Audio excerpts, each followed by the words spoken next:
computer to activate Iguana.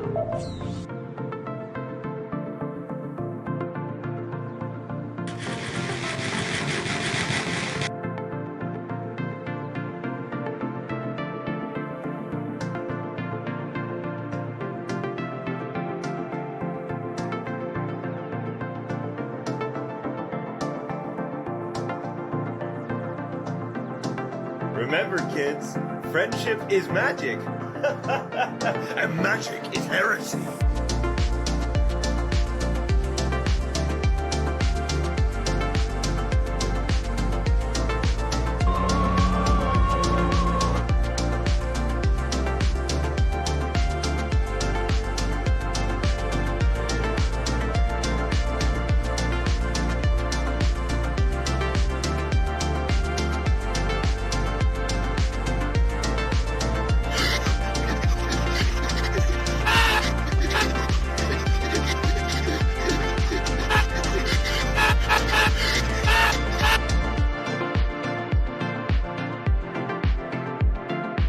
Remember, kids, friendship is magic.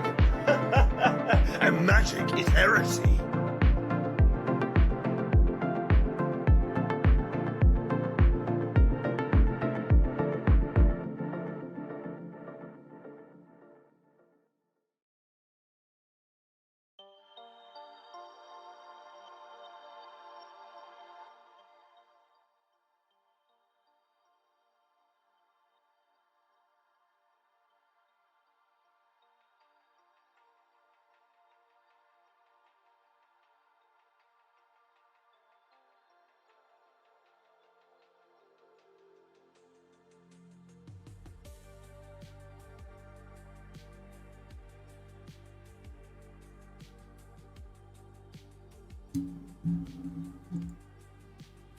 Well, hey!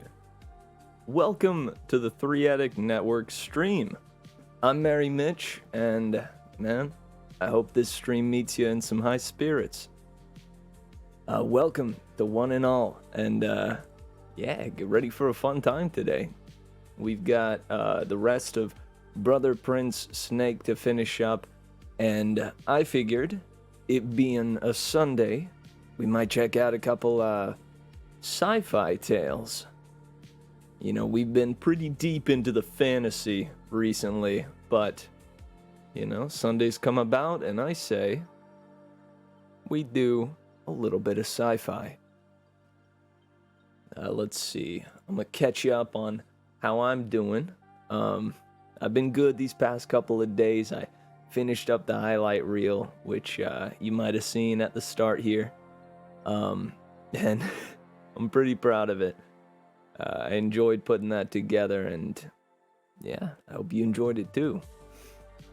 Let's see. I finished up the highlight reel. I worked on D&D prep for the game I have right after this here stream. I have been walking my dog, playing a little bit of Binding of Isaac, and you know, doing the usual merrymitch things. I also put together a little something special for today.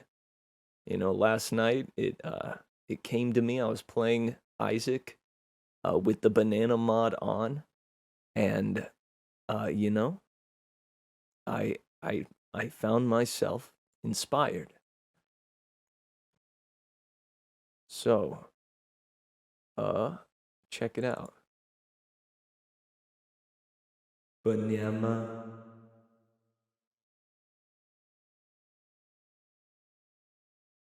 Banana.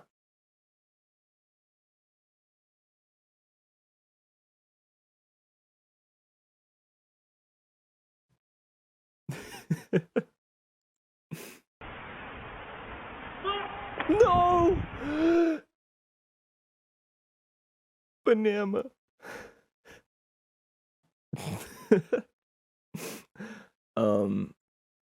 Yeah, so anyways, hoping that you all are doing well and that you're ready for some story time.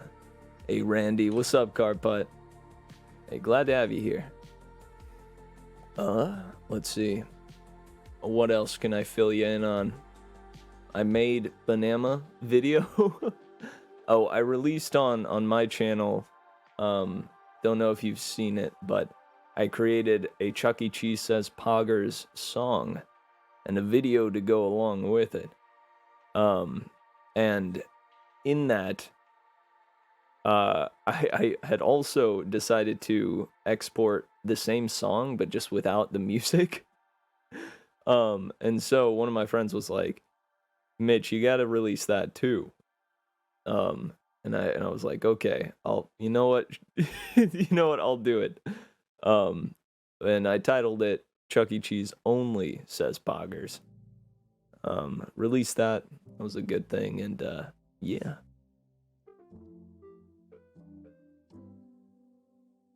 Doing the work and lurk. Nice, Remy. Good stuff. I appreciate you guys who work on your stuff and, have the stream up. That's a good thing, yo. Alright, well, enough dilly-dallying. Enough delay. It's time to jump into our stories. The first one being Brother Prince Snake by Cecil Castellucci. To be a fly inside this man's head, you'd find a whole lot of monkeys, maybe a meme or two. Actually, I think it's just like, it's my brain, but around the brain is a banana peel, right? So it's a it's a regular mind, but it's banana shaped and within the confines of a banana peel, right? So, and occasionally, a little head monkey will go in there and he'll peel the brain banana, and that's when I acquire enlightenment.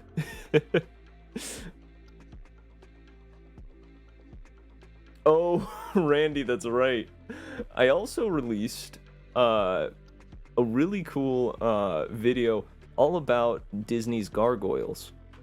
I decided with all this goiling and such, I would go ahead and try to put together a little bit of a, history of gargoyles video. A little video essay all about those beautiful, beautiful goyles. So if you head on over to my YouTube channel, find that video and go ahead and give it a look. I'd say it's worth your time.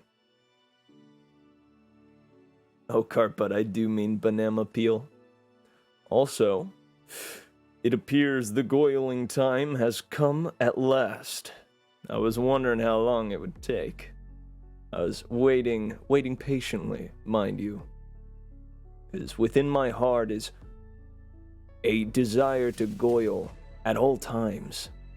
A need, a welling up inside me to goil at all times that I must hold back until the redemption comes and I can finally goil. But all right, yeah, let's go ahead and goil it up. Should we should I play the goil song as I goil this time? Thinking that might be the way to go. It was the age of Oh, fear. here it is.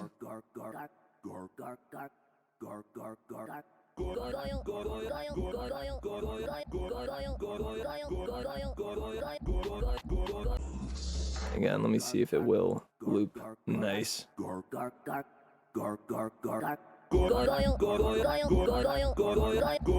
right, here we go, boys. It's goil time. Oh wait, here we go.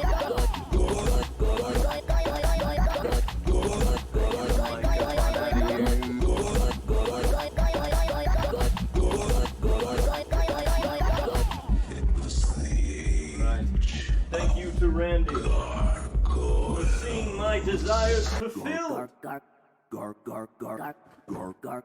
Yeah.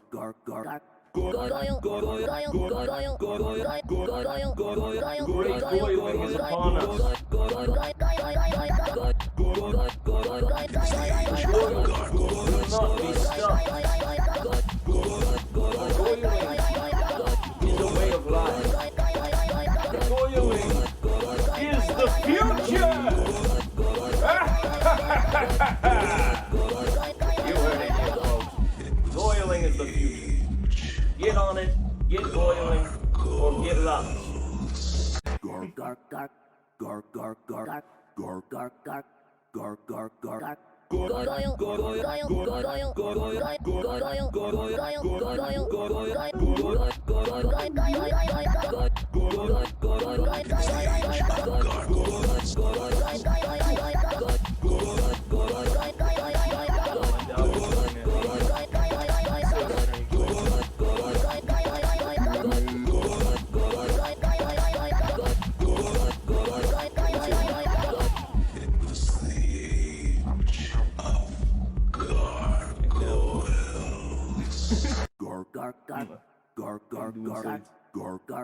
Have anything to say to the people?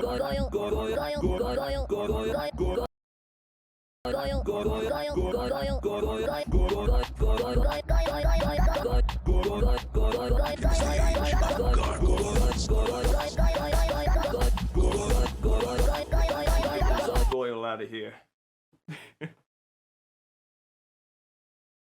The goiling time is complete.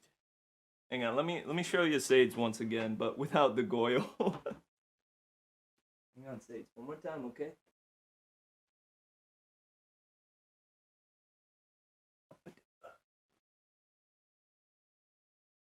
What's up?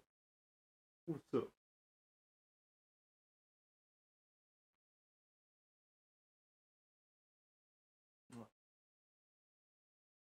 She's a pretty cool dog. She's very chill, too. I gotta say, she's gotten a little more feisty towards other dogs in her age. Because she's about 9 now.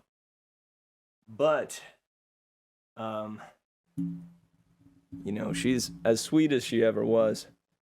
And just super chill. One of the chillest dogs I've ever known.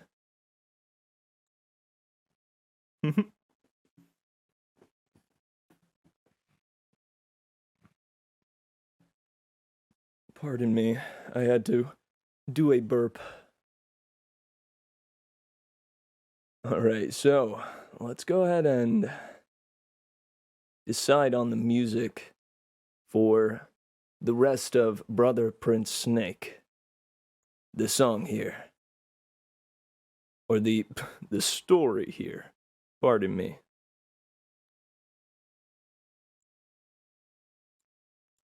I think we probably just go for tabletop audio. I think last time we had decided on just some castle ambience.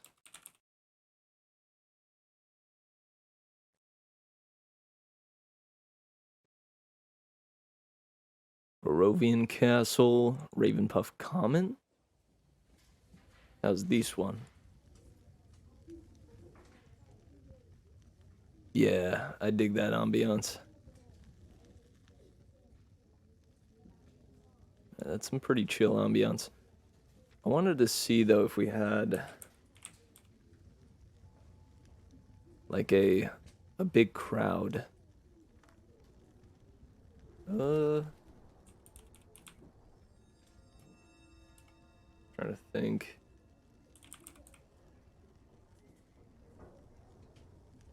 Throne room or royal court?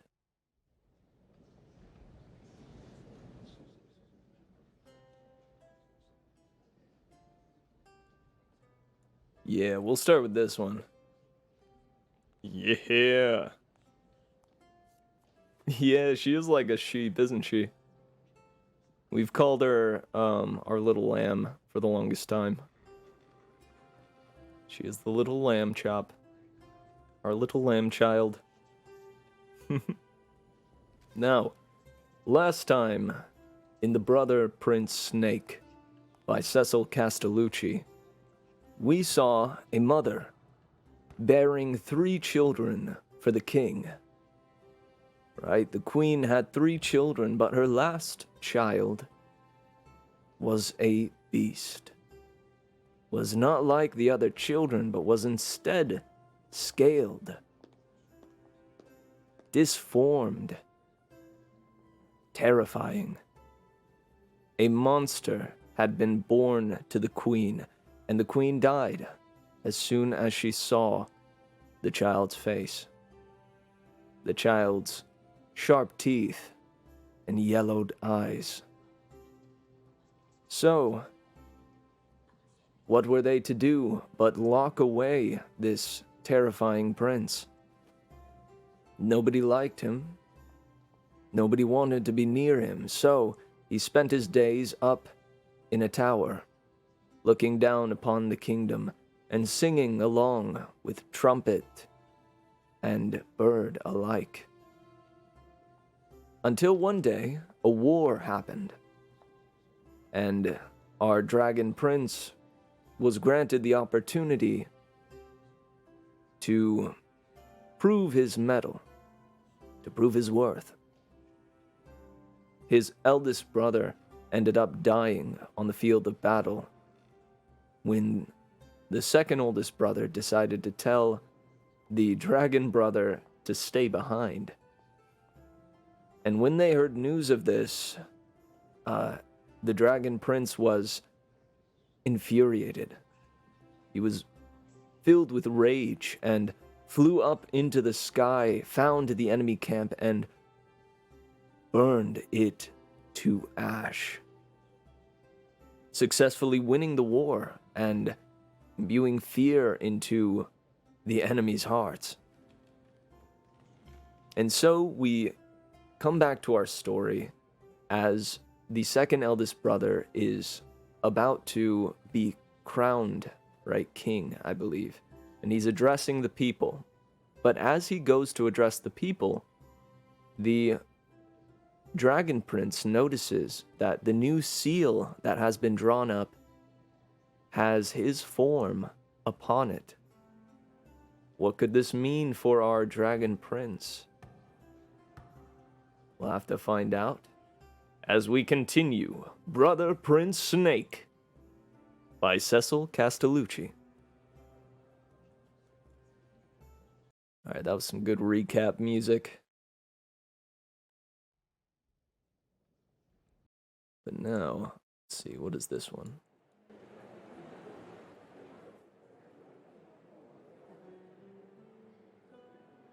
This one also has music. No! You hate to see it. Royal Salon?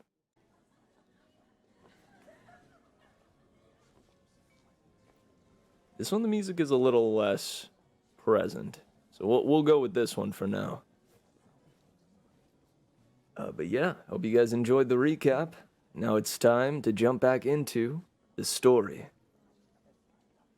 Pardon me while I take a sip of agua to refresh my throat.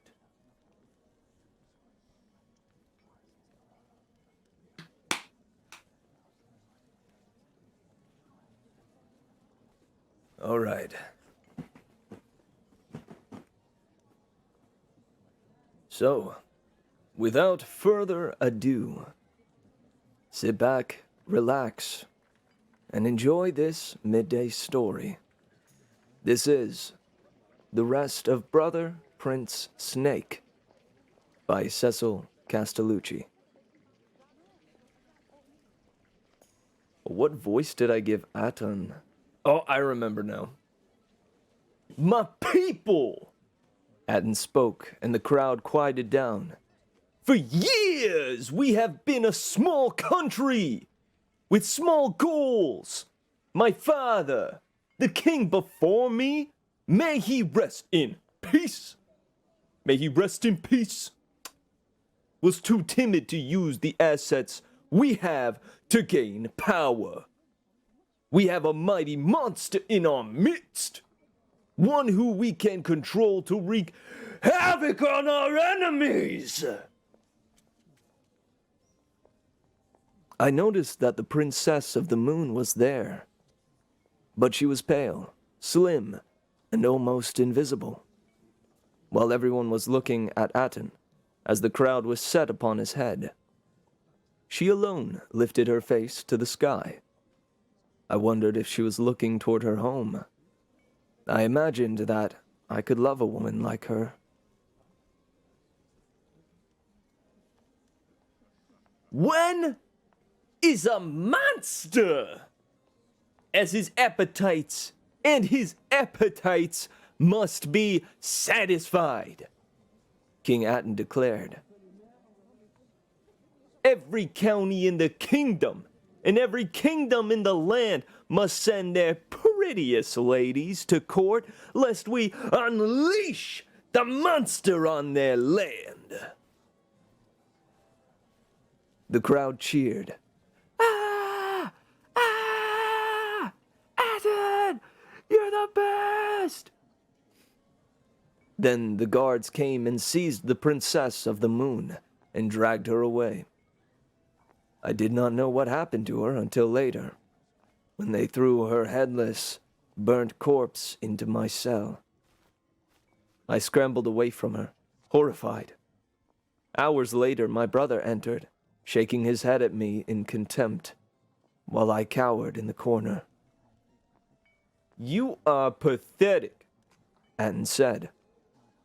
Pray you grow a taste for being wicked. I am tired of doing the work that should come naturally to a monster like you. After that, the guards neglected me and stopped bringing me the food I required. I ate the rats and mice and birds that joined me in my keep. I began to harden, to grow bitter. The kingdom seemed to grow dark. Even the sun shone weakly, as though to mimic the mood of the people. But the court was full of young women in bright-colored dresses, all hoping to catch the eye of the new king. I watched from my window as Aten picked one and wooed one. He smiled in a way that I'd never seen before. It seemed as though he were falling in love. At first, I thought he was. But then, as the girl's gaze intensified, his eyes hardened. Once he'd won her, he withdrew. I overheard them as they stood below my tower, whispering in the night. She begged. Aten, I'll do anything to win your favor back. Anything. He was cold. Anything? Anything. He was cold. Yes, the girl said. I love you. And then there was no more talking. I heard the sounds of kissing. No, she murmured. I heard Aten laugh, and then I heard the sound of tearing fabric. No, she screamed. But then there was only grunting and weeping. I sang to block out the horrible sounds. Oh. Hang on. I didn't do that part justice.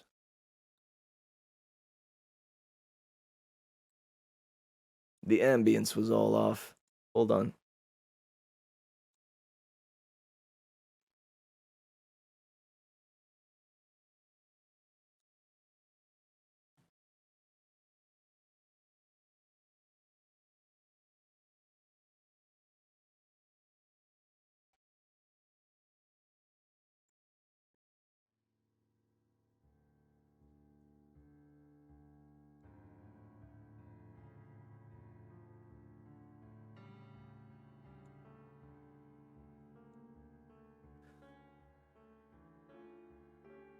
Once he'd won her, he withdrew.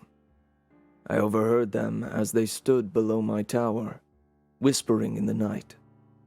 She begged. "Atten, I'll do anything. Anything to win your favor back." "Anything?" He was cold. "Yes," the girl said. "I love you." And then there was no more talking. I heard the sounds of kissing. "No," she murmured. I heard Atten laugh, and then I heard the sound of tearing fabric. "No!" she screamed. But then there was only grunting and weeping. I sang to block out the horrible sounds. The next day, the girl, half naked, bloody and ruined, was in my cell with me.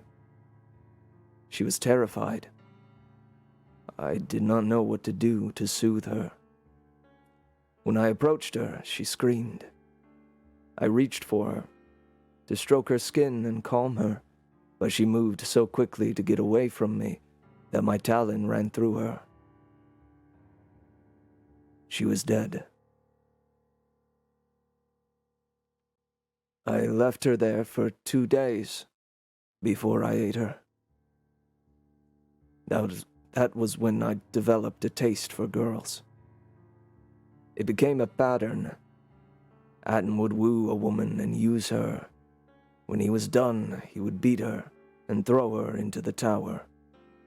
And as for me, I had discovered the will to survive. I would try to soothe them with songs, but they took no comfort, thinking that I was weaving some elaborate trick, and in their wild scramble to escape, they ran into my talons or my teeth.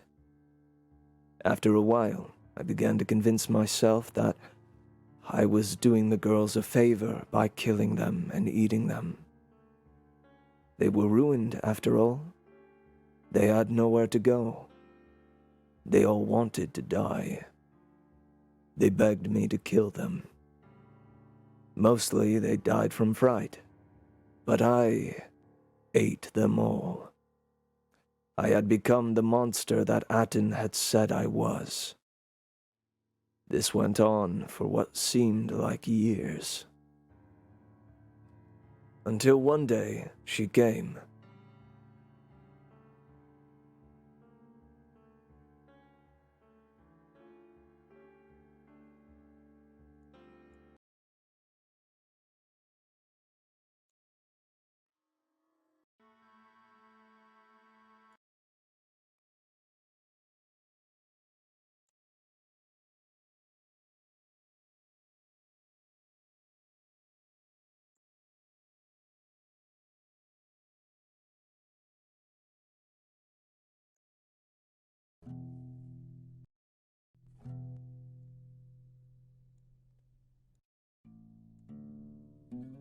When she was thrown into the cell, I could tell that she was somehow different from those who came before her. And though her face was swollen, her eyes were clear and unafraid, and her body did not seem so broken. Under the strange circumstances, I thought it best to introduce myself. "I am the monster of this castle," I said. "My name is Wen." "You are not a monster of this castle," she said. "The monster's name is Atten." "My brother, Atten, is the king," I said. The king of cruelty, perhaps, or of manipulation. But he does not have the heart of a king." I considered what she said. It had taken me all these years of bitterness to be able to recognize it. It was true. He was cruel. All his life he had been cruel, though it was shrouded and crouched beneath his charms. "I want to escape from here," she said. "There is no escape," I said. "I think you can help me." she said. "There is no help here. There is no help here," I said. "If someone were to challenge the king, perhaps kill him, then we could be free, all of us. Then all of us could be free." "But who? Perhaps a brother?" "I have never been considered a true brother, and I am afraid of the one I have left." She moved about in the corner, examining the room. While she did that, I examined her. She was heavy, not svelte. Her dress was ripped, but she did not seem damaged in any other way. Finally, she spoke again. "Call the guards. Ask for milk and a brush. It has been a long day, and I am tired, and in need to prepare myself for bed," she said. Surprised at her request, I did as she asked and called the guards, thinking it was the last wish of a dying girl. Thinking it the last wish of a dying girl, they relented. When the items arrived, she turned and addressed me.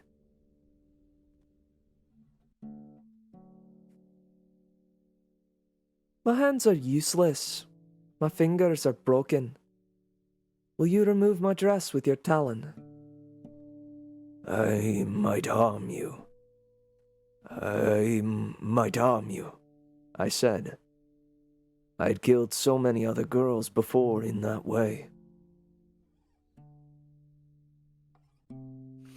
"Well, it's just that your skin is rough and your nails are sharp," she said. "Scrub yourself and your talons with the milk and the brush, and then I'm sure it'll be fine." Hang on one sec. Doug wants to be let out.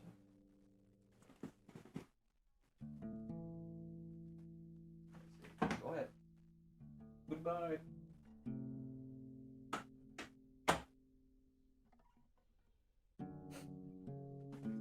I miss her already.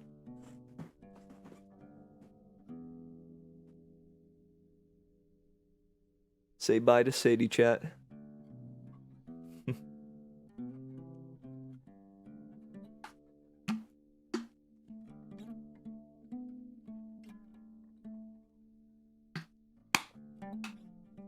Imagine a Mitch stream where he goils the entire time while reading.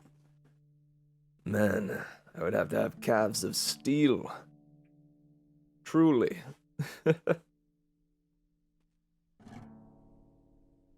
But you know, it's not entirely far-fetched.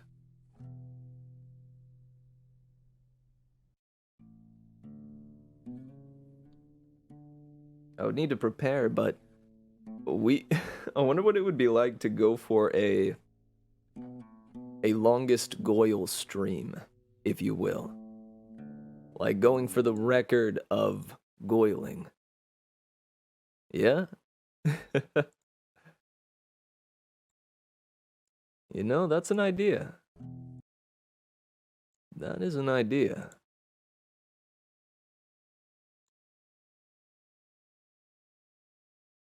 Alright, let's see.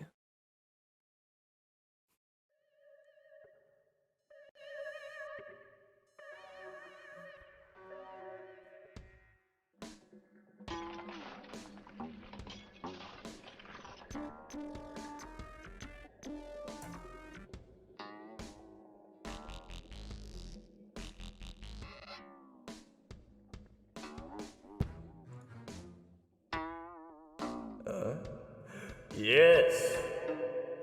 The time has come. It is the water time. Thank you to Bebo for redeeming hydration.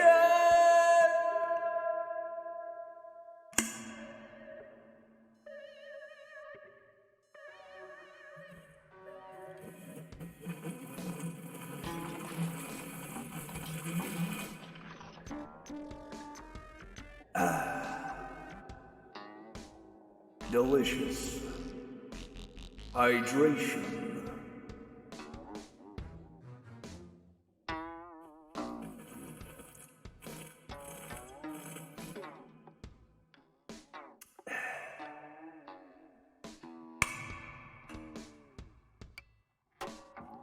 Thank you for redeeming hydration. This has been the time in which hydration happens. I hope it was to your liking.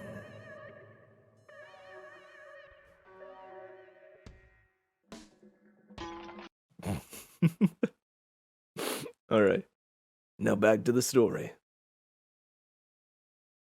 Was it auto-tuned? I'd meant for it to only be reverbed, but if it was auto-tuned, that would just be kind of a plus. Kind of bonus. Bonus? Bonus auto-tune? Let's go. All right, now back into the story.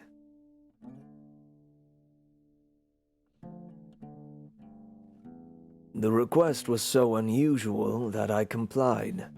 The milk was cool to my skin, and the brush invigorating.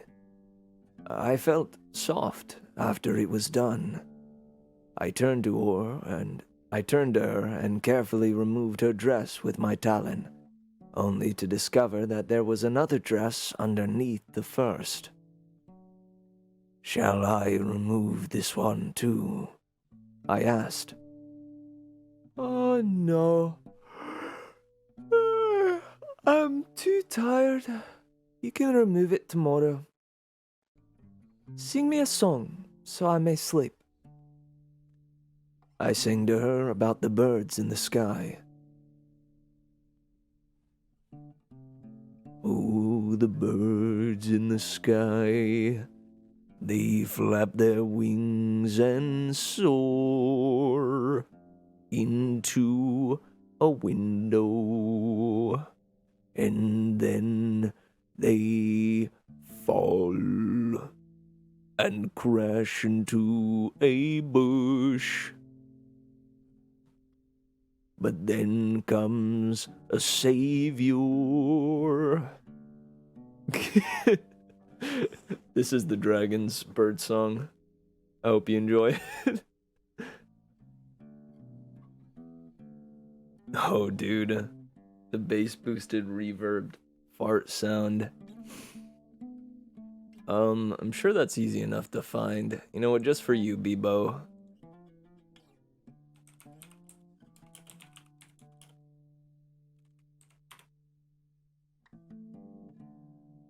I'm assuming this is the one.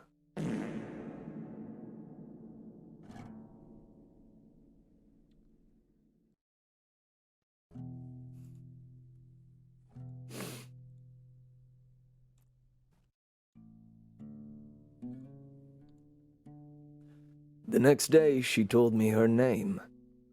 Irinia. Irinia. Where she was from? Dalu province. How many sheep her family owned? 12. How many sisters she had? 3. How she had agreed to come to the castle. Her father had traded her for gold, since there were no more princesses. "What was that song you sang?" she asked. "I've heard it before. "A tune of my own making," I said. "I've heard you sing before," she said. "In your courtyard, at the feasts, at the dances, in the dark of night. No one could tell where the tunes were coming from, but the songs drifted on the wind, kissing my frightened ears." Encouraged, I sang a new song, this one about trees. Hang on, let me see, what's a good tree song?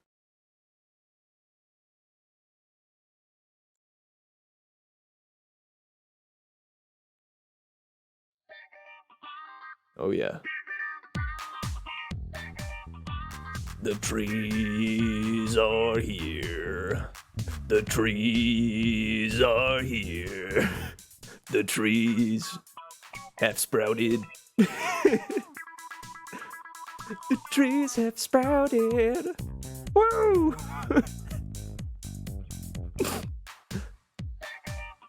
Oh yeah. When you chop down a tree, plant another. If you're a lumberjack, say hey to your brother. Your brother is a tree.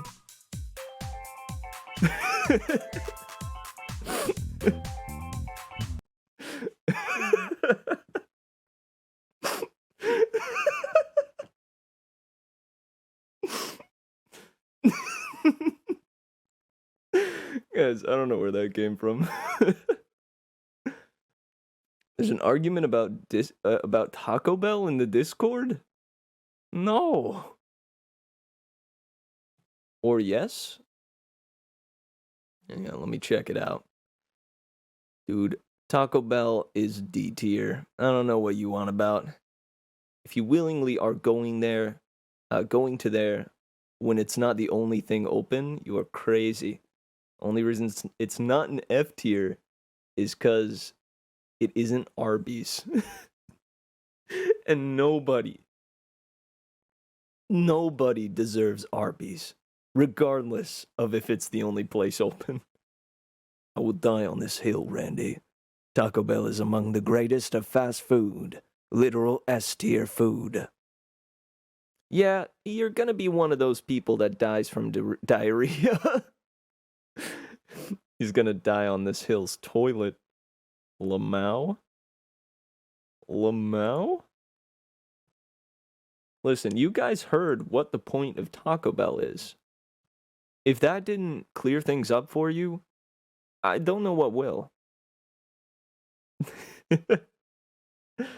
I can't eat Taco Bell anymore, but I think I still agree with Couch. Taco Bell, again, you heard what the whole point of it is. How could I not consider it an S tier?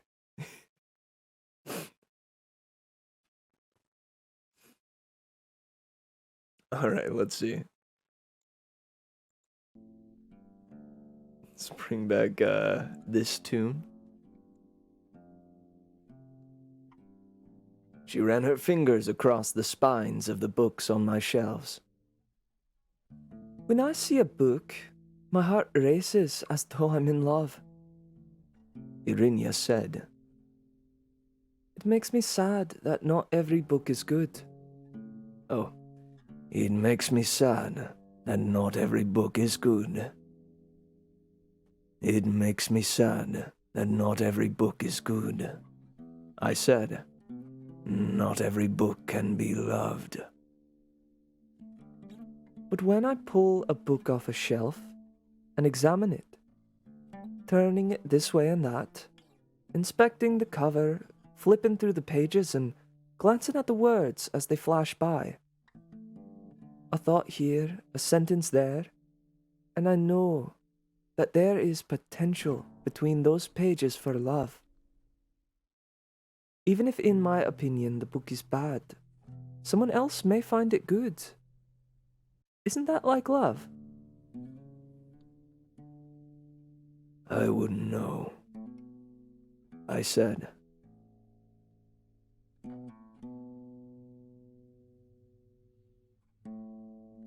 I really love that quote, guys. I'm gonna read it again real quick, just in a normal voice.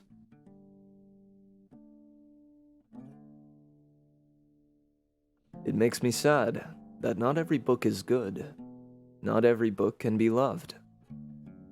But when I pull a book off the shelf and examine it, turning it this way and that, inspecting the cover, flipping through the pages, and glancing at the words as they flash by, a thought here, and a sentence there, and I know that there is potential between those pages for love. Even if in my opinion the book is bad, someone else may find it good. Isn't that like love? I mean, that's a metaphor for people, if I say so myself. Right? When you scroll through somebody's Instagram, you see I don't know, a TikTok challenge here, a family event there, a outing with friends there. And even if you look at it all and think, man, that person sucks, which I'm sure a lot of people will go through scrolling like through somebody's Instagram or Facebook and think that. Even if one person thinks they're bad, there's someone in the world that finds them good. There's potential for love there, whether you realize it or not. Or if you look at it in not social media terms, but just, small encounters. Right? You see someone at work or something, and you just have those brief conversations or encounters with them, and, you may think they're bad or not cool or unepic even. God forbid. But in reality, there's someone out there that loves them. And hey, there's someone out there that loves you. It's me.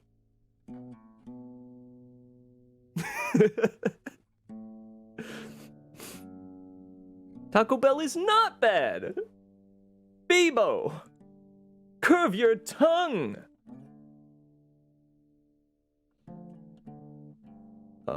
Hang on. It's facts though. Harbor Freight used to be okay, but they're trying to compete with other tool brands. Wait, what is happening in the chat? You guys talking about like tools? It's okay to be wrong sometimes, guys. Thank you, Mod. Randy says, as someone who works in woodworking, the only thing I will buy there is drill bits. Alright, yeah.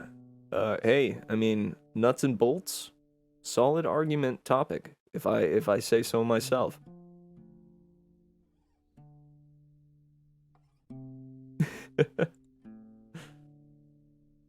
Word. Well, hey, let's continue the story. I'm gonna take a sip of water, though. Oh, yes. SpongeBob, it's time for hydration!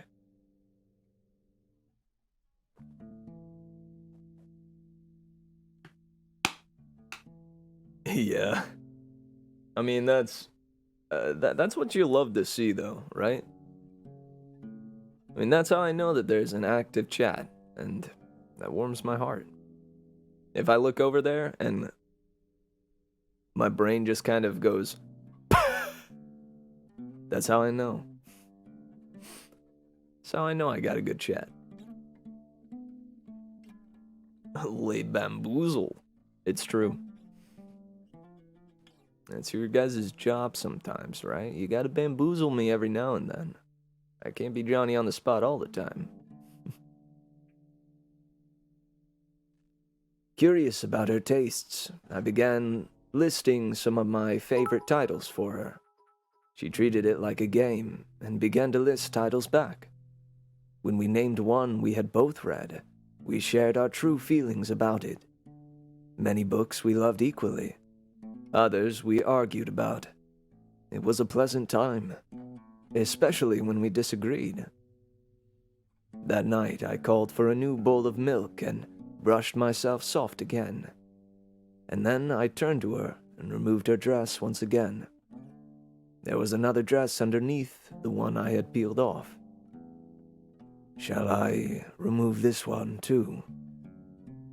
Or best not to, she said. There is a bit of a chill tonight, and I'll need the warmth. Hey, yo, thanks for the cheer, Randy. Mitch Doug. I spoke too soon. Mitch, Taco Bell is objectively one of the worst places to eat. The only reason it's above Arby's is because at Arby's, you have a 95% chance to get food poisoning. At Taco Bell, it's only 85. That's pretty good. No, I do think though, like if we're taking Taco Bell in its entirety, you know, like how they treat their employees, cleanliness of the facility in general, if we're taking everything together and not just how great Baja Blasts are and how slapping the fire sauce is,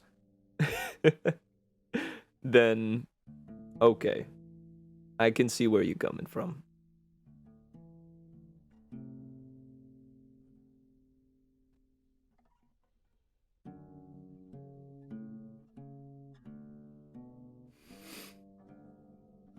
Every day went on like this for a month.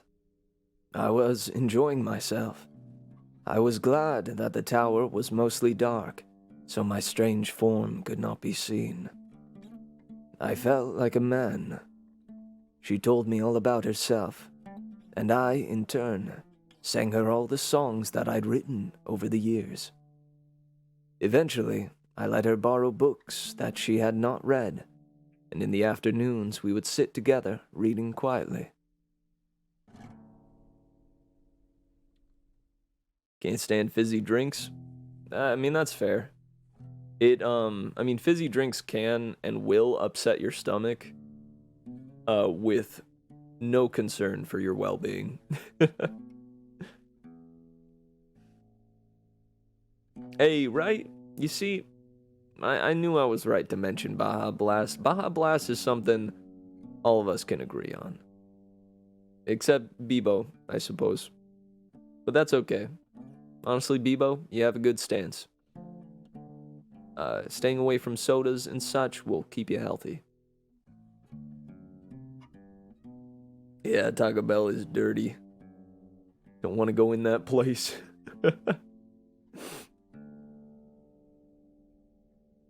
Oh, to me they taste bad. Okay.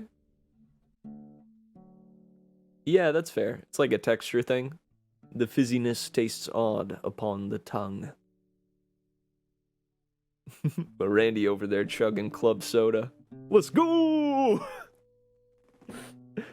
I'm similar. I think I overdid fizzy drinks one time. Like, I just had a phase where I was just chugging LaCroix and freaking any bubbly water that I could find, I would consume in great amounts, and it ended up just kind of messing up my stomach, leading my stomach to go all like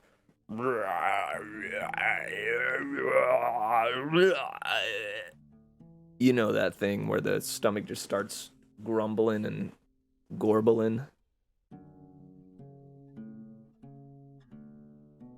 But I still like them, you know? I can't have them all the time.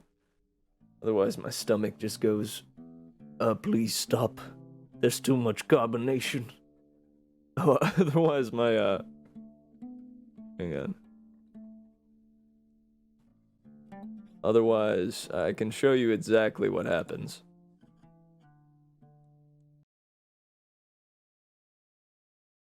I might have the Star Wars Lego set Death Star, but can he chug a sparkling water and not burp?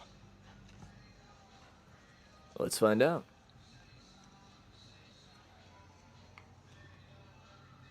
Oh No, my gosh. Dude. What do I do? I can't tell you. I'm sorry, bro.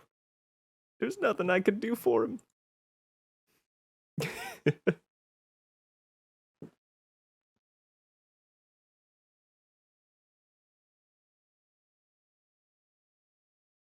Eat 21 apricots within 3 hours? Oh.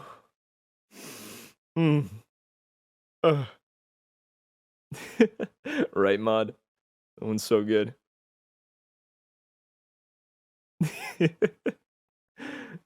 It's so visceral too, man. You can see the panic and fear on his face.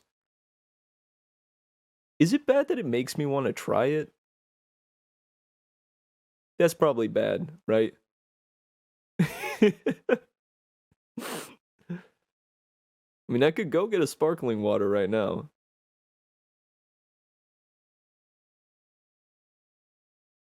No, the true challenge. Chug a sparkling water, then gobble down a banana. Dude. Unbelievable that would ever be possible. Damn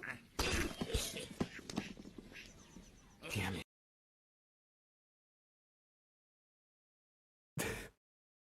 Oh, this one's a bit long. I'll watch that one later. Do look good though. Anything Angry Birds is a pretty slick time. What a pretty funny time. I have saved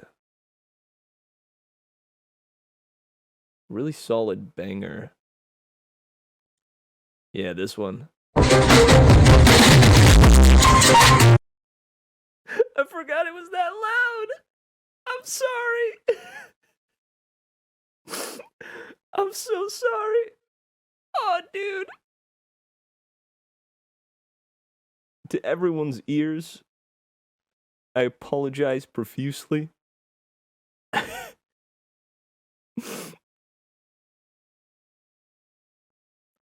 Randy, one of your friends chugged sparkling water? Guys, I genuinely do apologize for that one. I don't have like headphone warnings in the descriptions for all my memes. So I forget which ones are just utterly atrocious.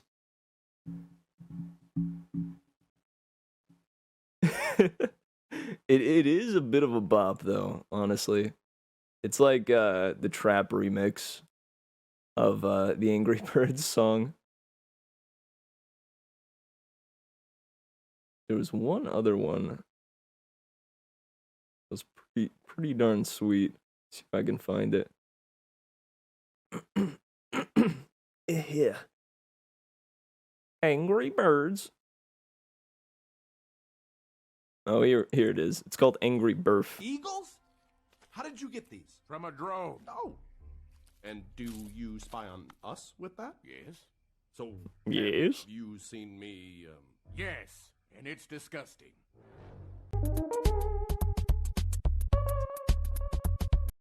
What is Red doing? He's eating Taco Bell. Confirmed. Red Angry Bird eats Taco Bell. You heard it here. Send me the audio of your friend chugging a sparkling water? Alright, I'll have to check that out later as well. Shoot. Thank you, Randy. Thank you. Okay. Got a little off topic. A little off course here, but jumping back into the reading. See if we can't finish this here. Brother Prince Snake story.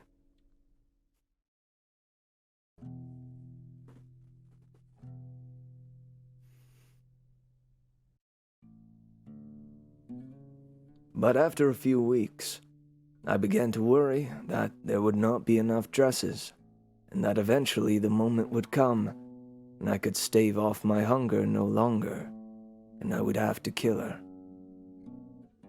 That last night I scrubbed myself. My skin was softer than I ever remembered. The color had been slowly changing from its normal yellow-green to a more pinkish olive tone. My talons were short and not sharp. My tiny wings barely fluttered.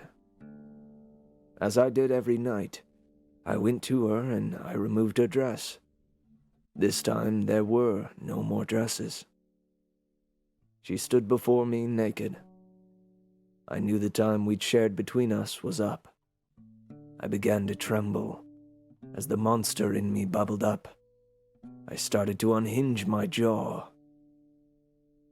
Instead of being frightened, Irinia jumped and threw her arms around me. I began to thrash and kick and snap, but she only held on tighter until finally she put her lips to mine.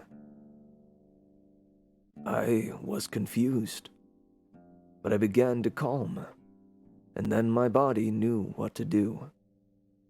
We held on to each other for the whole night. In the morning when we awoke, the first thing I saw were her eyes. They were brown and deep. They were filled with love. "This is the face of a king," She said. I am no king. I am a monster, I said. She went to the silver bowl, now empty of milk, and showed me my reflection. I was a man, except for a kiss mark. A kiss-marked patch of yellow-green scales on my forehead. How did this happen? I asked. "Every girl in the land knows that a lady brought to court never returns, but eventually dies at the hand of the lindworm," she said. "I went to the witch in the woods, and she told me to wear every dress I owned when I came to court. And when I went to the tower to get a brush and milk to find the true king." What happened next, we all know. Children sing it in folk tales and read it in books. As a man and not a lindworm, I left the tower undetected. I challenged my brother, who resisted, and so I slew him. I married Irinia, who became my partner in all things. I wanted to change the symbol of the kingdom from a yellow flag with my former image, which flapped and mocked me. But Irinia convinced me to keep the dragon, because that was what brought her to me. Brought her?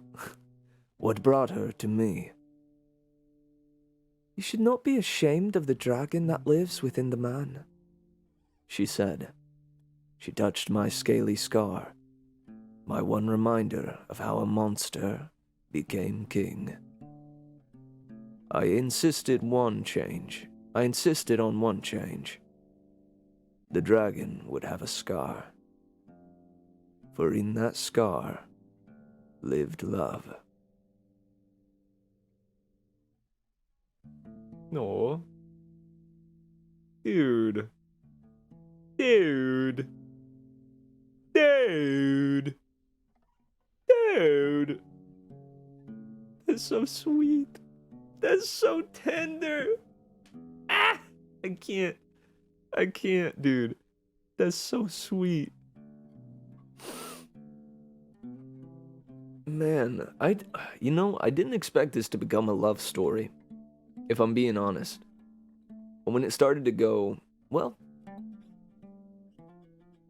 maybe it was a hint. But when it started to go into what his brother Atten did to women, yeesh, bleh. When it started to go into that, I thought for sure this could turn into just like a, I don't know, a darker tale where the dragon ends up becoming the monster. But I'm sort of glad that it showed that side, that complete opposite of love, in order to bolster the ending that showed true love.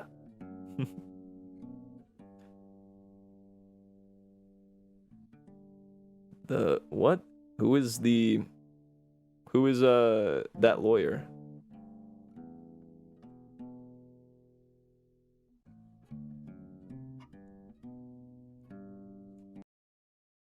And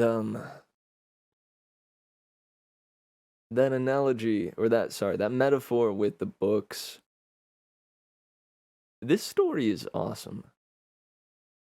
I really do dig it. It's got it's solidly constructed, right? It goes from uh the dragon's birth all the way to his crowning. I also really dig when fantasy tales um don't don't over explain, you know? At the beginning of the story, one of the children was a dragon. That's just what it was. You know, the mom was told that one of the kids was gonna be a monster, and lo and behold, that was the case.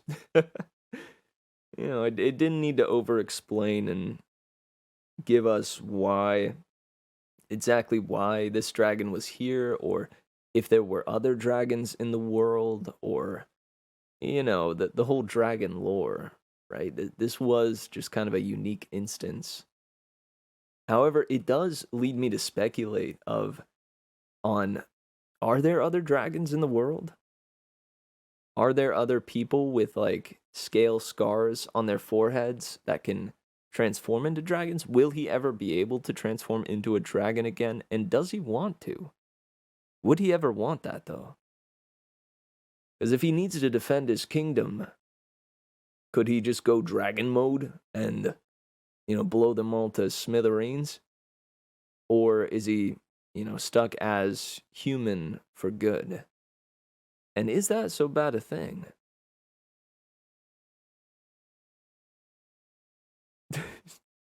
Bevo, I enjoy book on face. You cannot threaten me with that.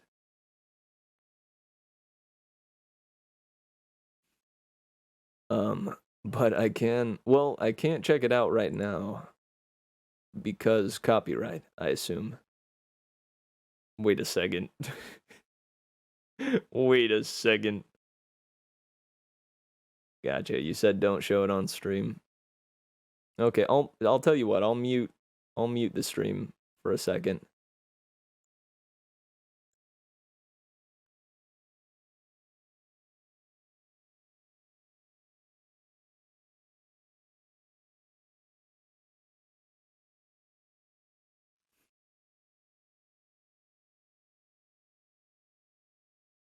Oh no.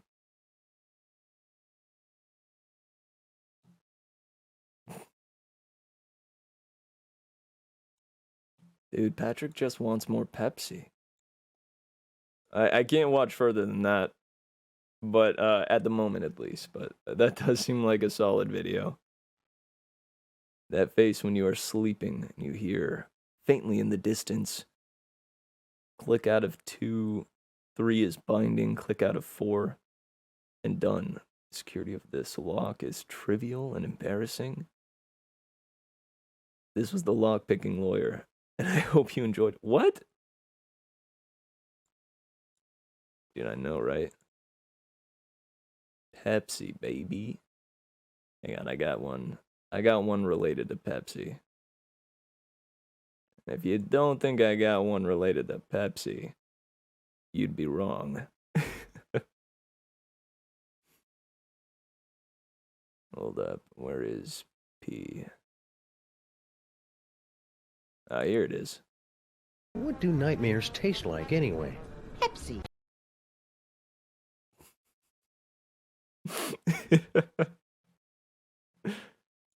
That's right, dude. Nightmares taste like Pepsi, baby. They're delicious.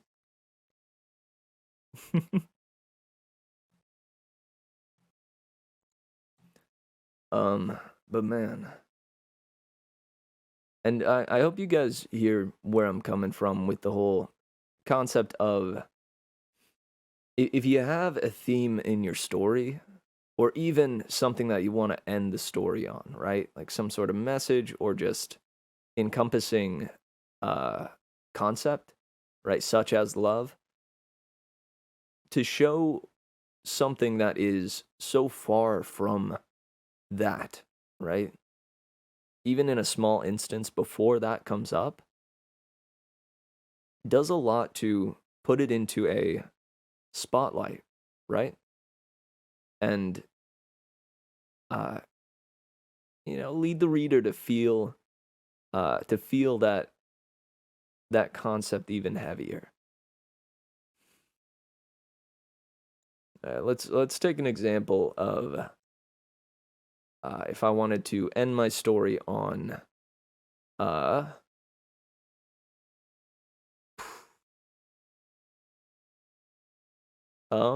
maybe satisfaction.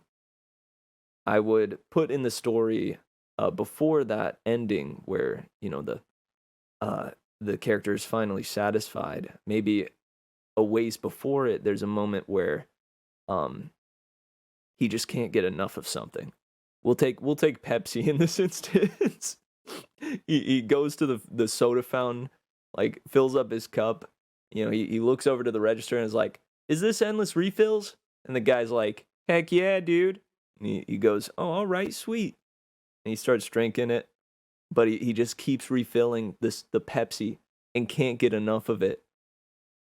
And he leaves just like full up of Pepsi. He becomes a Pepsi man. Pepsi man. And walks out the door, and although he's had so much, he's still unsatisfied. Right? I would put that earlier in the story, and then later on, when he becomes the actual Pepsi man, that's when he finds true satisfaction. Right? He takes one sip from the Pepsi and places it down before running off to save the day. And he knows that satisfaction comes when you decide that enough is enough.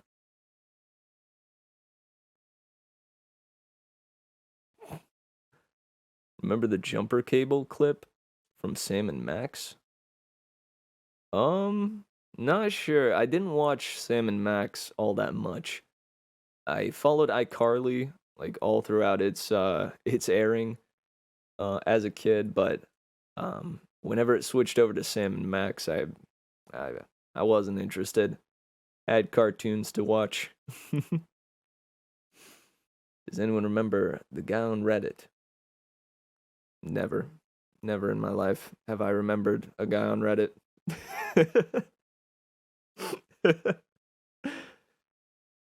No, I'm just kidding. Who, no matter what he posted, it would somehow always relate back to his dead. No, bro. Why do you remember something like that? That's terrible. That's awful.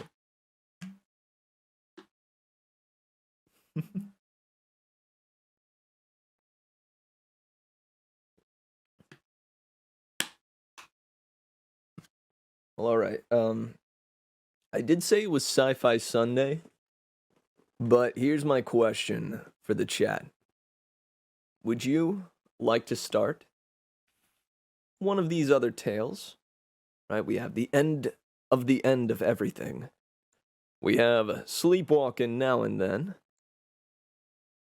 This one's got some crazy cool art. It's called More Real Than Him.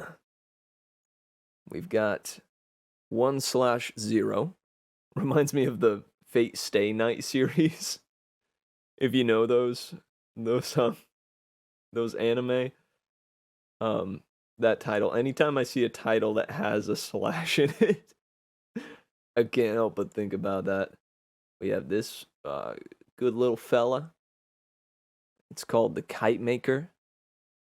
Or we have Loss of Signal. So I'm going to give you guys the opportunity to choose whether you want me to choose a story or if you want to switch on over to gamer time. And if we could get a poll, that would be pretty sweet. Otherwise, you guys can put 1 for story time and 2 for gamer time. 1 is story time, 2 is gamer time. You let me know. Can we read Of Mice and Men? I think technically we could, but I don't recall that being a super entertaining book. No, it's a classic, don't get me wrong. It is a classic, but I'm also certain that it's not a short story.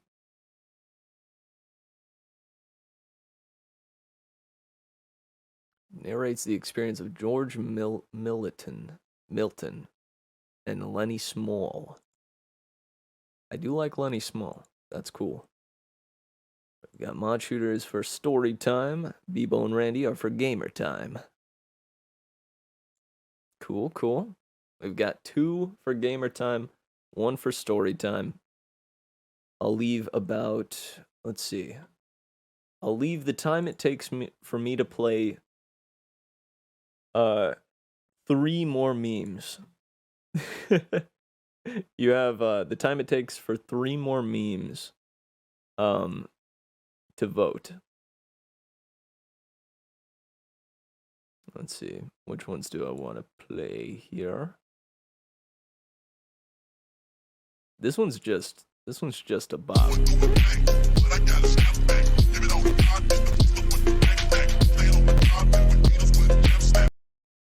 Oh, man. It's so slick, dude. It's so simple, too. It's just a night bopping. Alright, that was 1. Let's find number 2.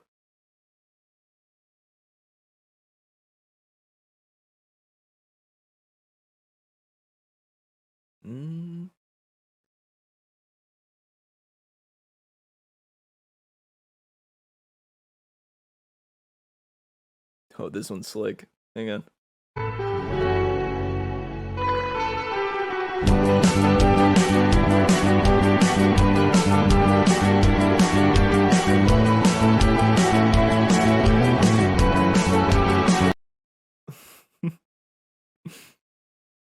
So slick, dude. We'll do one more jam, actually. We've been sticking to the jam names.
Dude, did any of you know that Subnautica music goes that hard?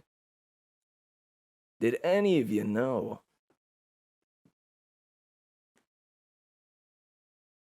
Well, hey, it is hydration time. Oh, let's go for...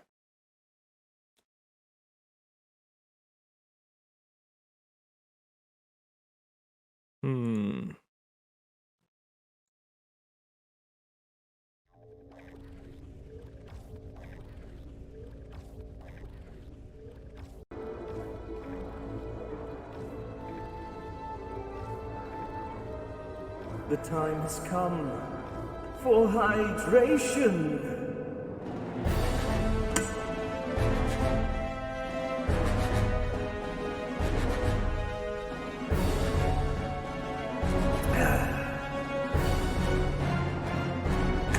Hydration complete.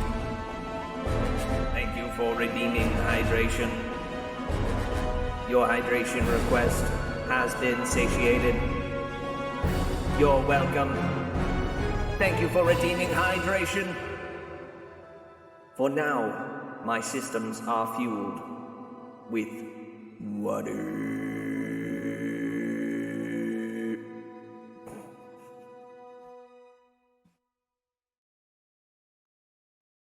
Heck yeah, dude. You love to see it.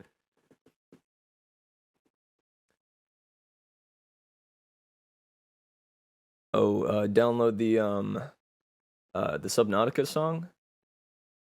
It's a slick song, dude. I can throw it in here. I'll throw that one in the meme section of our Discord. Oh, hamster. Stonks, thank you. Anytime a hamster is sent, the world just gets a little bit better, you know? You know? Alright, well, we had 2 for gamer time, but Bebo, that's right. I wanted to check out the SCP that you had recommended. If you have the link to the actual site, that would be top banana.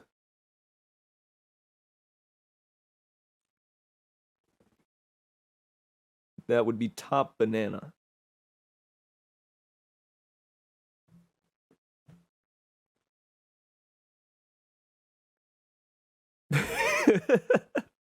The song makes it seem like hydrating was your villain backstory. Oh, dude, next time someone redeems hydrate, I'm gonna go for that. I wasn't going for that initially, but next time I'll do my best, like, classic evil villain voice for it.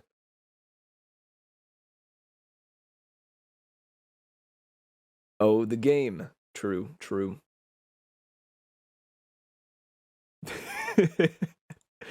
You know I did. Alright. Bam.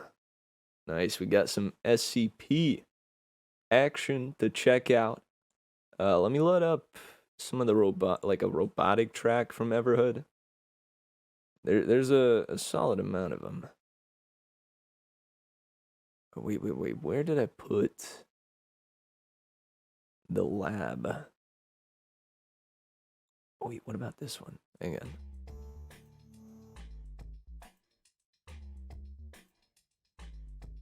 Nah. This isn't, this one's okay, but let me see. What about this one? Yeah. Here we go. This is some SCP. This is SCP sounding. Whew. Alright, guys. It's time to look into a place that we were never meant to see. The SCP Foundation has released another document. What this document entails, you should share with nobody. For here, we look into the secret, the undisclosed, and the terrifying. So this is SD Locke's proposal, SCP-001. You find the access tunnel, hidden within a natural cave a mile off the main road. You don't need the keycard, the door is ajar. It smells here. It smells like them. Hopefully, they've moved on. You've come so far already. You can't turn back now. There is a slick trail that leads from the cave entrance and into the depths of the site.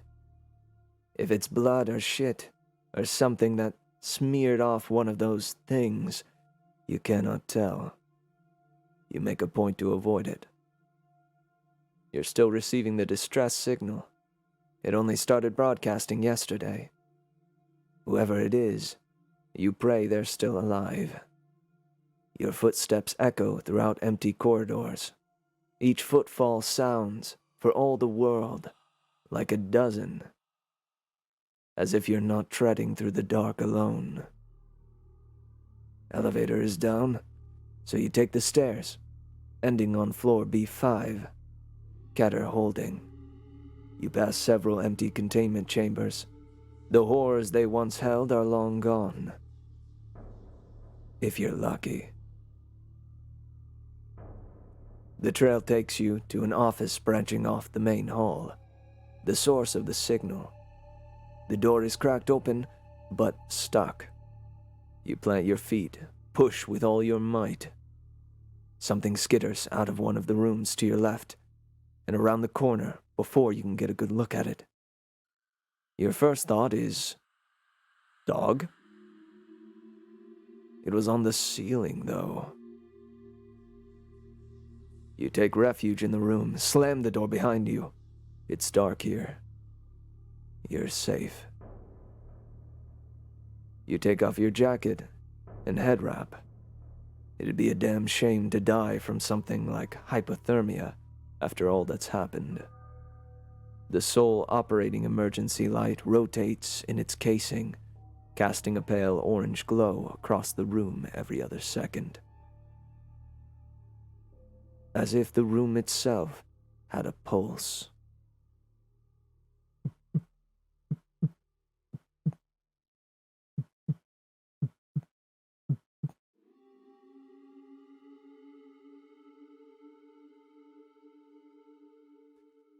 There's shelving, haphazardly placed behind the door. A barricade. You scan the room. Soiled clothes, half-eaten food. Despite the presence of an adjoining restroom, there is excrement in a bucket in the corner. A pneumatic chamber on the northern wall would have been delivering consumables to the occupant. The trail terminates in the corner of the room, forming a sick puddle. You stop 3 pharmacy bottles, further inspecting... What? You stop 3 pharmacy bottles. Further inspection reveals them to be various opioids. They're all empty. There's a desk with a computer atop it. Approaching the terminal, you can clearly see that blinking light of the power button. You take a seat, turn it on.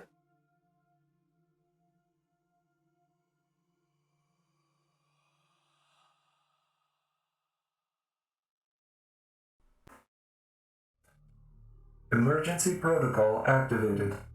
Clearance level. Safeguards removed. Full access granted. Secure. Contain. Protect. Loading. Loading. Loading. Loading. Loading.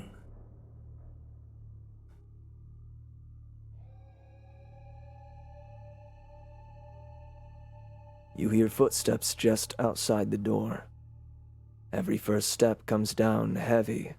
The second drags behind it.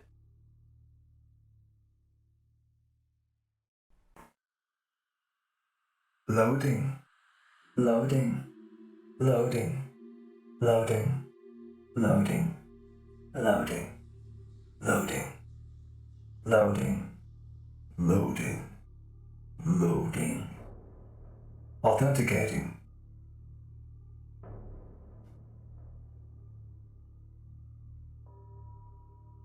A dark shape bolts out, the light streaming in through the slit between the floor and the doorway. A dark shape bolts out, the light streaming in through the slit between the floor and the doorway.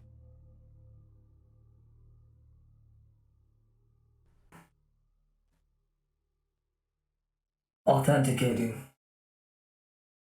Authenticating.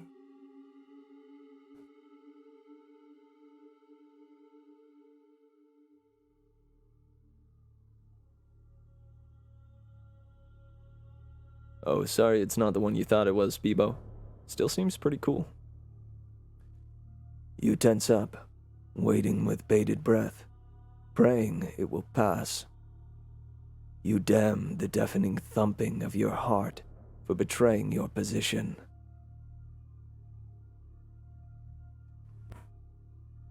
Please wait. Please wait. Please wait.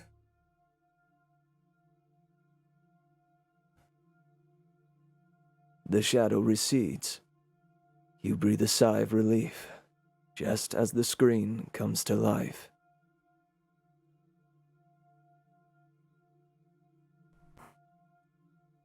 Retrieving file. Automated secure system notification code 235. ASSN 235.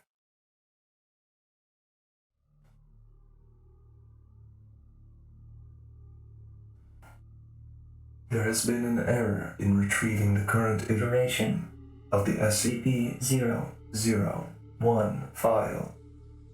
You are currently viewing revision number 3. Newer revisions can be accessed at the bottom of this page.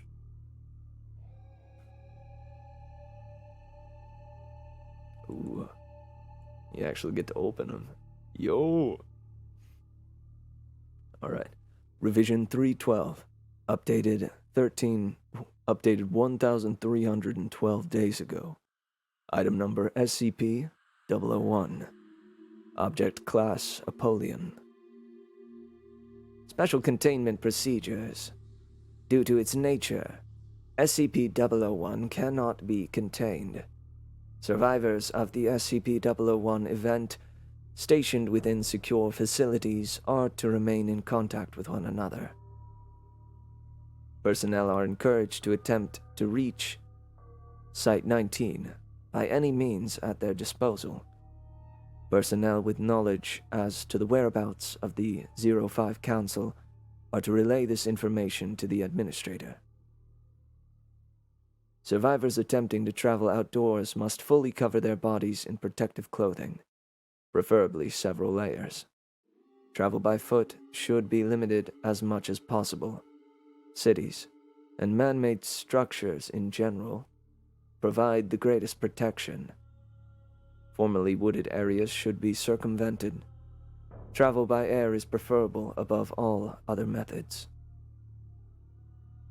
Personnel exposed to SCP-001 are to be considered lost. Compromised personnel are to be abandoned. Euthanization is not to be attempted. Collective instances of SCP-001-A that are of formidable size are to be avoided at all costs. Conductive electrical weapons have proven partially effective at immobilizing instances and may be used for self-defense. Incendiary weapons work as well. Cryonic munitions are the most effective thus far. Testing has revealed that SCP-001-A is relatively safe to consume. This is only to be considered as a last resort in the absence of other options, as SCP-001 may reconstitute within the digestive system. Only small portions should be consumed at a time to prevent blockage. Personnel stationed at Site-19 are to pursue research concerning off-world colonization. Shuttles must be constructed as to not allow light to penetrate the interior. To those of you with families, or God forbid, children, I'm deeply, deeply sorry. You must push on. Do not let their deaths be in vain. We do still have time. Humanity may still have a future. Come to Site-19. We need all hands we can get. Learn to embrace the darkness, friends. Fear the light.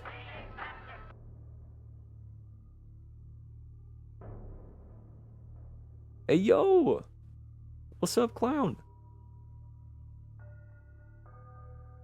I'd like to ask before I actually say, do you mind if I use your real name?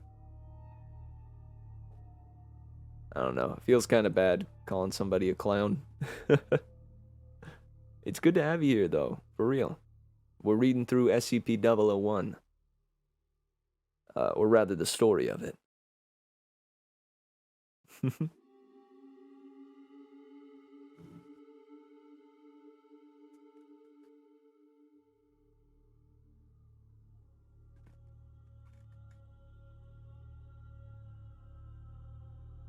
Heck yeah. It's been fun so far. We've just been told to fear the light by the administrator. And we're getting into the description now. Description. SCP-001 is the designation given to the Sun after an event on System error. data lost. EC-172 Contact System Administrator, resulting in 6.8 billion casualties within the first 24 hours. This event has been categorized as an XK... Is that Delta? You can correct me if I'm wrong. XK Delta class. Solar Singularity Scenario. The SCP-001 effect does not seem to result from exposure to ultraviolet rays, but rather light in the visual spectrum. 390 to 700 nm. The effect is similarly present in moonlight.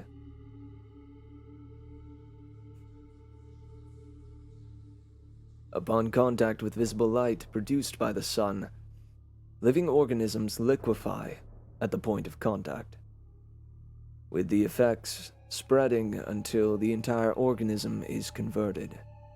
Visually, this is reminiscent of melting wax. The time this takes is largely dependent on the level of exposure and size of the organism. Despite this reconstructing, at no point do living organisms perish. Upon completion, these organisms, SCP-001-A, take on a gelatinous consistency. Motile organisms will attempt to orient themselves in a fashion reminiscent of their previous form, to varying degrees of success. Flora typically remain physically inert, yet are still capable of photosynthesis, and still produce oxygen. Organisms capable of flight lose the capability to do so. Fauna remain sentient, and display behavior that parallels their non-anomalous counterparts when not absorbed into a collective instance. Humans retain a modicum of sapience and memory. Biological anomalies exposed to SCP-001 are affected in the same manner. It seems that exposure nullifies any previously expressed anomalous characteristics. Due to their composition, instances of SCP-001-A that make contact with one another may combine and blend at the molecular level. This does not seem to cause any pain or distress to the instances, though the resulting bulk can inhabit movement. Since the SCP-001 event, most instances have congregated into such collectives which seem to possess no maximum volume. The resulting biomass is amorphous and chaotic. The component organism will shift between a full to semi-liquid state. Limbs and bodies will rise periodically from within the mass for a short duration before deteriorating and being subsumed by another life form. Collective instances will locomote by using their appendages in tandem to carry their mass. Larger instances will form a pseudopod from their constituent life forms and drag themselves about in a manner similar to amoeba. Dude, this is flippin' Cronenberg. The sun just went Cronenberg. And everyone just turned to goop and started combining. Goodness. This is terrifying. Why did it happen though? What like what happened? The sun just decided? And this is an SCP event, right? This didn't happen from like an SCP creature?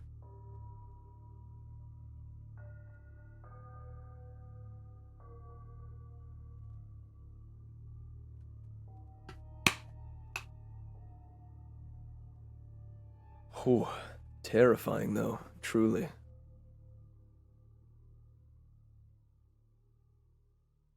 Open attached file, audio log. Access granted.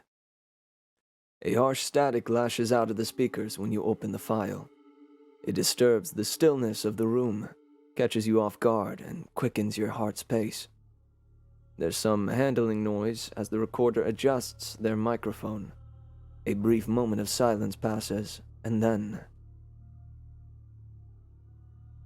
Let's see if I can find a good one. How's this one? Yeah? Hang on.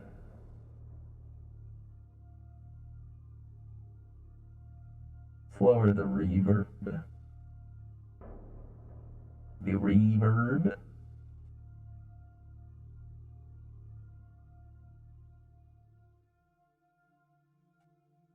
Unless there's... How about this one? This one's pretty alright. Take the style down. Yeah. Yeah? We'll go with this one for now. No, it just happened. The reason... Oh, it just happened. The reason 05 know about this is because the SCP reality is in a multiverse. What? The SCP reality is in a multiverse? It covers the multiverse? I suppose that would make sense. Alright, hang on. This is Dr. Logan Ikoda, level, 3 researcher.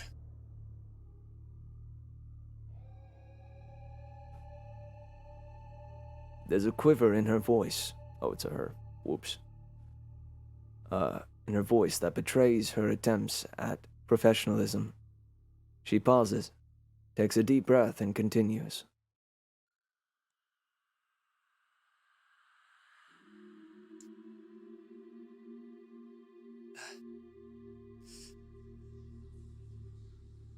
Due to Site 46's profession of several communicable info hazards, we've been cut off from the rest of the network under blackout protocol. As such, I'll be updating this as we come across new information. On the bright side, we are actually still receiving transmissions from a few sites. A good number of the personnel have made it, it seems. Some are planning to make a break for 19. Some are trying to fight the dash, as some, like us, are simply biding their time. Our site is sealed for the time being. We're not ready for the journey, at least not yet. We experienced a containment breach a few days ago. One of the higher maintenance humanoids broke loose. Son of a bitch compromised containment on half a dozen Ketters and ran off. They didn't make it more than 5 feet from the tunnels before collapsing in a soup. I watched it play out on the cams. It didn't take long for them to get back up.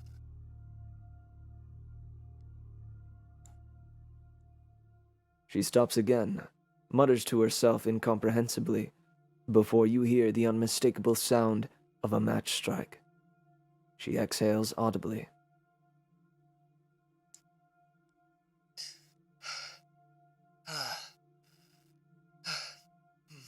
Much better.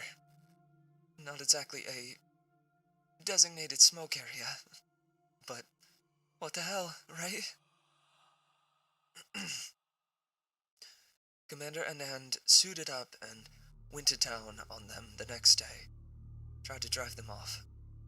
It didn't turn out very well. Poor bastard. But we did learn a thing or two, at least.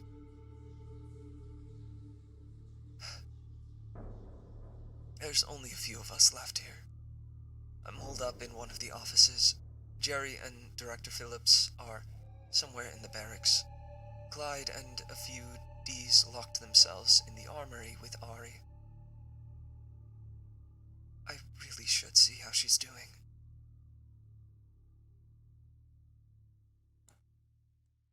She trails off for a moment before you hear the buzz of radio chatter.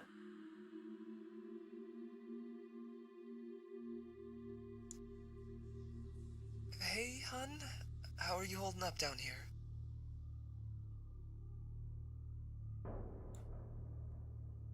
A voice responds, a man with an exaggerated mocking tone. I'm doing just fine, Poopsiekins. I want you to know I love you bunches.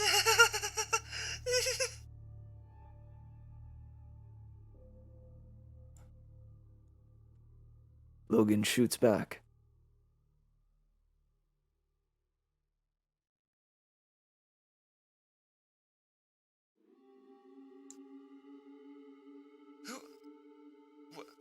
Knock it off and put her on, damn it.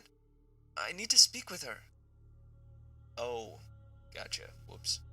The previous line was more like, hey, I'm doing just fine, Poopsiekins. I want you to know I love you bunches. What? Knock it off and put her on, damn it. I need to speak with her.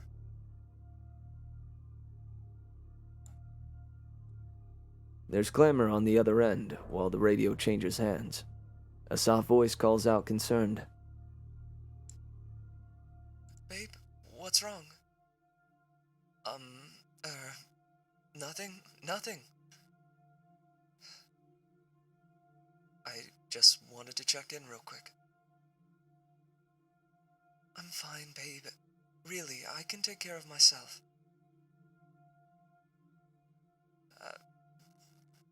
No, I know, I know that. I can't help it, though. I know coming here was never easy for you. And with everything going on, Hey, you told me you quit smoking.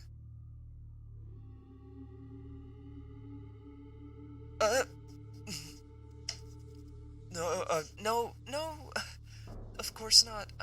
I mean, I did. I did stop.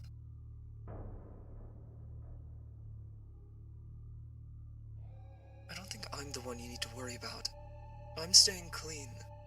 I haven't even thought of touching Nestix in months. Trust me. Anyway, since you were wondering, I'm fine. The guys are sitting around playing cards. I'm tucked in the corner with my notebook.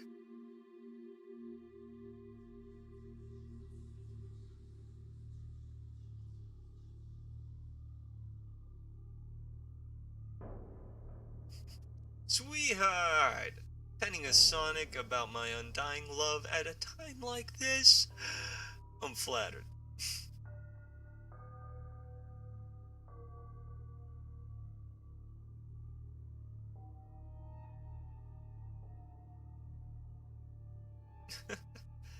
An elegy at the moment.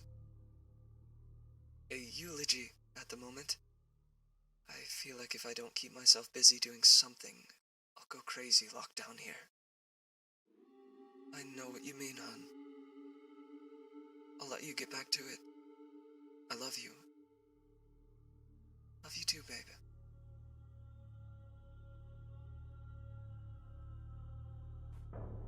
A moment of silence, then a match strike, followed by an audible exhale.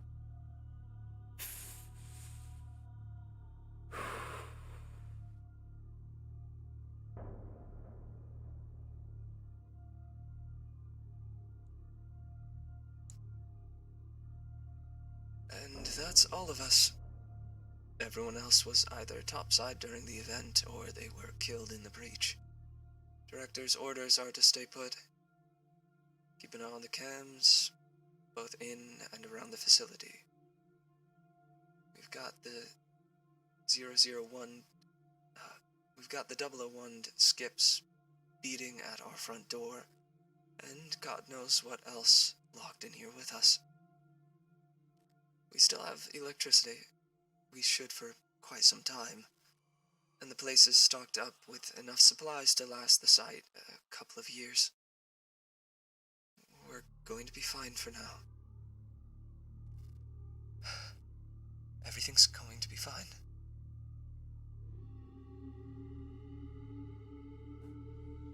She waits a bit before ending the transmission. Ooh, dude. Oh, ho. Oh, ho. Alright, let's see. I think this is more of the log. Alright, we got enough time to read this portion, but then I gotta call it.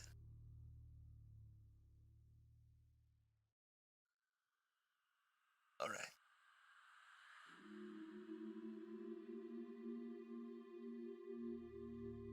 See, no changes submitted. Information collapsed. All right. They've just been sitting out there this entire time, calling out to us, begging for us to come outside. The noise drew in more of them. There's this one mass that I'm sure must have a few dozen people, and God knows how many animals roiling around inside it. Screams and bleats and screeches and howls non-stop, louder than all hell. The worst ones make this disgusting moaning, like they're actually enjoying it. They're not going to leave so long as they know we're down here. We managed to talk one of the D's into going out, see if he couldn't draw them away. He was surprisingly okay with the plan. All he asked was for a gun and a single round.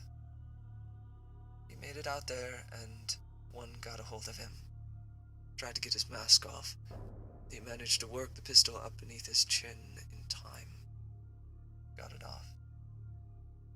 I figure he was lucky. After he fell limp, though, it kept working at his suit. Pried off the hood, poured itself inside, began tearing it off of him from within. He came back, started changing, dripping out of the suit and screaming and screaming and screaming. They won't even let us die. The director has a plan. There's an escape tunnel hidden in his office. Tram under the site will take us to a safe house. We should be able to start towards 19 from there.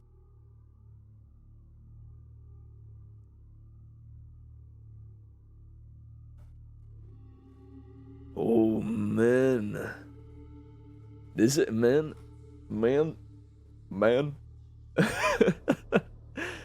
This is pretty sick, honestly. Curious to see how the story ends. It's terrifying, mind ya, and all-encompassingly unsettling. But heck yeah, Mod, I'm loving the creep factor. That they can mimic voices of Peebo. That's not okay. It's pretty poggers. Although, will I be able to sleep today?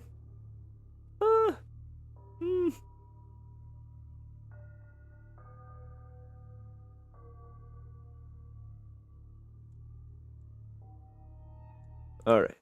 Pause the creepy tunes. Get back over here. Hey, I'm checking in. How's it going?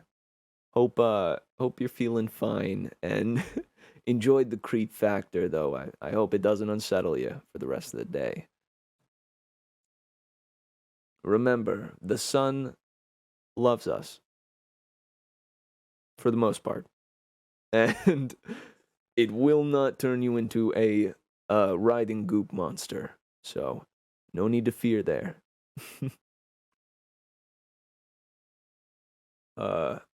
But if one day it does, I hope you and me will end up a goop monster together, you know? That would be awful, but if I'm gonna be a goop monster, I want to be a goop monster with you. Oh, it's time.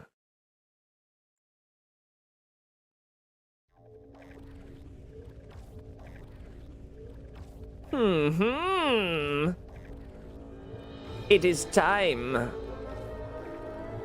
The time has come for hydration. When I was young, I found a water bottle, and I picked it up, and I drank, and I became hydrated.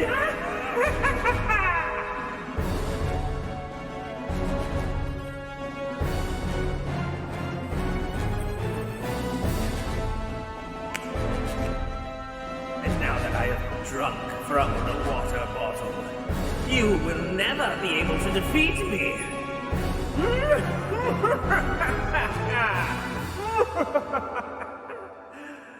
I've become too powerful, thanks to the redemption from Bebo.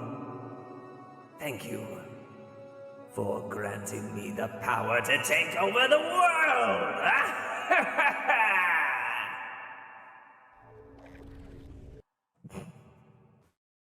All right. Nice. All right. Well, hey. Sorry, I'm a little bit over time. Let me go ahead and do my outro here. But yeah, guys, I hope you don't end up goop monsters in this new year. And hey, remember to take the merriment that we found here together today. Let it set you at ease as you go forward with your goings-ons, and let it carry you into tomorrow.